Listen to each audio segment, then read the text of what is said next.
Uganda yayitira mu results Saudi najjira mu mahara tetulina wa family gwe tumanyi abayitira mu results nga mumanyi amanya ge tumanyiko nabatanzi amalala tetugamanyi nabatanzi abayitirako naye mu results mutuyambe mutambuze video eno etuukeko ku family ye bambi tusobole okumuzza ewaka iyo n'omwana Uganda yayitira mu results Saudi najjira mu mahara uno Kadaama mu ntaana eyasimbayo ekitooke omanyi bagamba omuntu kasaba musimire entaana n'atafa oba ne bakyusawo we balina omuziika mu entaana baba balina okuziikamu ekitooke.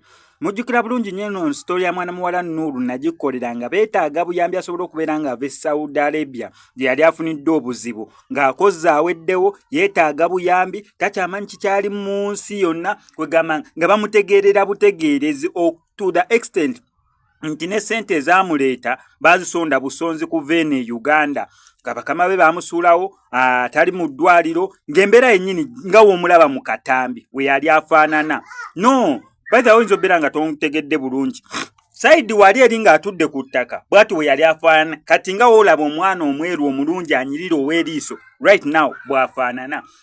Nere ekyo kye kimpaliriza okubeera nga nkola story eno nti in most cases tutera okukola stories neno ne tuzireka mu kkubo olw'ensonga abantu aba bayetaaga buyambi nga bali mu buzibu naye at least wabaawo story ekwasaganya kwe yali Kadaama oba Kadaama nga ya achievement at least tuzaamu abalala amaanyi tuba empowering nga tubagamba kisoboka oba omuntu yali afaanana bw'atyo yasobola okukomawo e Uganda bambi mukazi wattu n'atandikawo ne ka business akalala wano mu ggwanga erya Uganda kakwasaganya omubiri nga gwaddako skin n'eterera bulungi nnyo mentally n'addamu okubeera nga ategeera bulungi ng'asoundinga. Lwaki tuba tetukola story eno oku-inspiringa n'okumotivatinga abalala.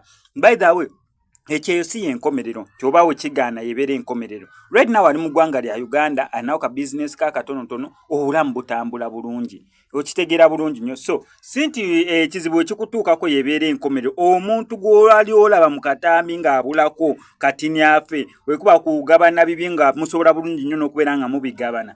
Naye right about now okubeera ng'osobola okukola story ng'ogamba yaddamu n'atereera eyali akoze naye yali akoze ki saawa zino nga mukyala mulungi anyirira. Ekitiibwa tukiddiza Mukama. Wano ku SMX Media tutambula ne Nnaalongo Nabwire avuddeyo okubeera ng'akuwonya abasawo abafeera abakulombereddwa n'owatabaako kikyuka mu bulamu bwo. Akugamba nti mukubire ku enamba y'essimu ekizibu kyonna kyonna okimunnyonnyola ekyoyitamu ajasobola nnyo okubeera nga akuyamba.